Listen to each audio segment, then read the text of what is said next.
Em 2018, José Dirceu disse: em 2019 nós vamos tomar o poder, que é diferente de ganhar as eleições. E como foi que a esquerda tomou o poder no nosso país? No vídeo de hoje eu vou estar aqui analisando alguns fatos com vocês, mas antes, se você não é inscrito nesse canal, verifique a sua inscrição, verifique se você já deixou o gostinho, já deixou? Então vamos começar aqui pelos fatos. A esquerda começou a tomar o poder no país por conta das ações e omissões de um sujeito chamado Jair Bolsonaro. Analise essa imagem que está aparecendo na tela agora comigo.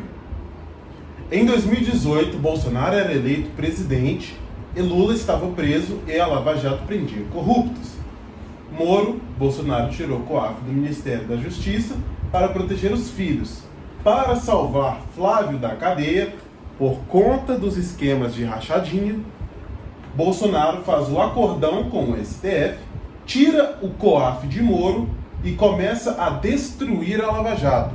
Se você não sabe o que é COAF, eu explico aqui para você agora. O COAF é o Conselho de Controle de Atividades Financeiras, que serve basicamente para poder fazer a prevenção e combate à lavagem de dinheiro no Brasil. E financiamento ao terrorismo, proliferação de armas em destruição em massa, né, como se fosse, por exemplo, uma bomba nuclear. Bolsonaro indica um ministro anti-Lava Jato que vota a favor de Lula. Lula é solto, que é o Cássio Nunes Marques. E ainda tem um asterisco aí, porque ele ainda indicou André Mendonça, que tem um livro em homenagem a Dias Toffoli. Bolsonaro comemora a soltura de Lula, pois acredita que o sentimento antipetista irá favorecê-lo nas eleições. É muito melhor o Lula solto. O Lula solto vai reviver aquele sentimento antipetista que uniu todo mundo nas ruas para tirar Dilma Rousseff. Mas o pessoal vai, ele votou para absolver o Lula. E se tiver que votar para absolver o Lula no processo, que vote. Ou tudo, quando se acusa uma pessoa, tudo do que ela é acusada é para ser verdadeira? Lula vence o segundo turno e é eleito presidente do Brasil pela terceira vez. Então, se a esquerda tomou o poder, é graças ao sujeito chamado Jair Bolsonaro. E aí você tem, alguns dias atrás, Bolsonaro com o irmão de Gilmar Mendes pedindo votos para ele. Parou para saborear o pastel na vida. Agora um suco de laranja, o suco chegou, presidente. Vai, Bolsonaro. Já tá fazendo aquela festa. Tá aprovado o suco também, presidente? Vou fazer aqui, era uma pesquisa que é conteúdo para você. Aí, pastel, olha o pastel. O suco aprovado? De graça, reclamar do quê? Gilmar Mendes, que foi uma indicação de Fernando Henrique Cardoso para o Supremo Tribunal Federal. Agora, o que você pode estar pensando, o que isso tem a ver com entregar o poder na mão da esquerda? É fácil. Ele é um ministro do Supremo Tribunal Federal. Se o Bolsonaro pedir votos para o irmão do Gilmar Mendes vai dar uma flexibilizada ali, né? Vai fazer uma vista grossa para o Bolsonaro na hora de ter que julgar ele em algumas ações. Aí você tem também, recentemente, Jair Bolsonaro sinalizando que poderia indicar Ronaldo Caiado como seu candidato em 2026 para a presidência da República. Ronaldo Caiado é esse que é do União Brasil, o partido do MBL. Isso é mais uma traição de Jair Bolsonaro à direita brasileira, fazendo com que cada vez mais a direita se enfraqueça no país. Aí, como mais uma demonstração de enfraquecimento da oposição no Brasil, você tem aqui o Tarcísio de Freitas, governador de São Paulo, que é aí o grande nome aí que a direita considera para a presidência em 2026, falando o seguinte: não se briga com Moraes, a gente se une a ele.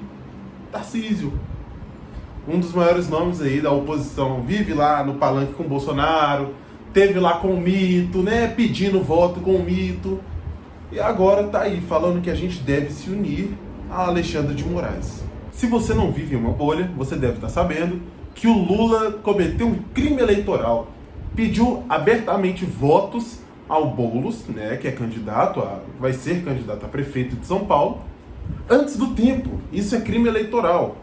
E aí agora, você tem, um dia depois que isso tudo aconteceu, o Lula liberando 5 bilhões em emendas. Em um ano de eleição municipal, Lula já liberou mais que 4 vezes o valor de emendas que Jair Bolsonaro liberou em 2020. E isso não é comentado. Nada é feito em relação a isso. Isso é porque a esquerda tomou o poder no nosso país. Nada é feito, ninguém toma nenhuma providência quando são os políticos de esquerda fazendo esses absurdos. Eu pergunto, onde está a oposição? Cadê Bolsonaro? Cadê o Nicolas Ferreira? O Kim Kataguiri, que se diz oposição? Bolsonaro, e assim como seus apoiadores, lambedores de bota, estão todos presos, tem um compacto de sangue com o Supremo Tribunal Federal.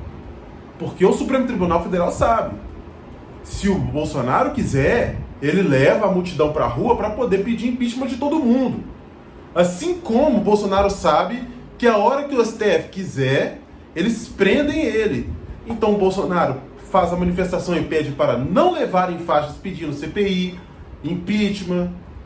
E da mesma forma, se o Bolsonaro não fizer isso, eles não prendem Bolsonaro. Um tá ligado ao outro, sabe por quê? Porque não tem diferença dos políticos nesse país. Não existe diferença. Quando você chega no poder, não tem mais direita ou esquerda, tem quem tá no poder. Não adianta a gente querer ficar numa luta aqui achando que a gente vai colocar alguém lá, que o cara vai fazer uma coisa e se tivesse outro cara ia fazer outra coisa. Não, quando tá no poder, não tem mais direita ou esquerda, não tem mais promessas de campanha. Tem aquele que tá no poder que vai fazer tudo aquilo que seja necessário para se manter no poder. Vejam, matéria do dia de hoje, 2/5. Lula libera quase 5 bilhões em emendas em um único dia. Mais de 60% do orçamento do Ministério da Saúde foi para atender às pressões de parlamentares antes das eleições municipais. Um dia depois de cometer crime eleitoral. Você acha que 5 bilhões em emendas em apenas um único dia é coincidência? Não é não. Não é não. Sabe o que é isso? É compra de silêncio, queima de arquivo. Amanda Vettorazzo, também no dia de ontem, foi a uma manifestação de petistas e foi agredida, não só verbalmente, como moralmente, né? Ela foi chamada de vagabunda, de prostituta, tacaram água nela, deram um tapa nela, agressão física, e chegou a PM, levou o cara. Mas você não vê uma mobilização, por exemplo, das feministas, que tem aquele movimento mexeu com uma, mexeu com todas? Você não vê essa mobilização quando é alguém que não é de esquerda. Uma mulher foi agredida, não só verbalmente, como moralmente e fisicamente. E aí você tem um silêncio completo da esquerda no Brasil. Não é mexeu com uma, mexeu com todas. É mexeu com uma, mas depende de quem mexeu. Foi o filho do Lula que bateu na ex-mulher? Tá tudo bem. Ele pode. Foi um petista que bateu na Amanda Vettorazzo? Tudo bem, ele pode. Foi o Nicolas Ferreira que colocou uma peruquinha e se autonominou deputada Nicole machista. Ele precisa ser caçado, está debochando do movimento. É tudo a mesma coisa. É a hipocrisia que reina nos governantes desse país. Os movimentos sociais que se dizem pró-democracia não ligam para a democracia. Eles ligam apenas para manter no palanque o ídolo de estimação deles. Enquanto você não acordar para essa realidade, esse país não tem futuro. Espero que você tenha gostado do vídeo e tenha um excelente dia.